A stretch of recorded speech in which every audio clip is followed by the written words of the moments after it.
In primetime news this evening, funeral industry players stunned by autopsy results of mummified Westmoreland woman. Spike in security forces related killings trigger fresh call for body-worn cameras. And one local transport sector leader gives thumbs up to rural bus program. Good evening and welcome to Primetime News. We're live on air and online at onespotmedia.com. I'm Anthony Love. And I'm Kelisha Williams. We'll have the financial week a little later on. And Spencer Darlington is here with a preview of what's to come in sports. Spencer. Thank you, Anthony. Well, CARICOM is now calling for urgent reform and accountability in West Indies cricket. We'll tell you more about that in Primetime Sports later.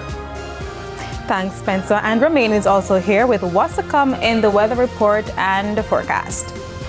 Thanks, Kelisha. Now, we are expecting a tropical wave to be passing over the island tomorrow, but earlier on today, we did record some of the highest temperatures that we have been seeing for the year since the start of the year across sections of southern parishes. I'll tell you more in the weather report and forecast.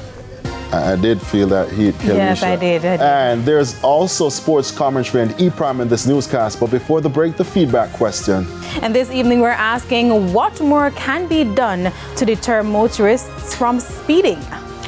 You can share comments online, facebook.com/televisionjamaica, and post on X at TVJ News Center. Please stay with us. Primetime News returns right after this break.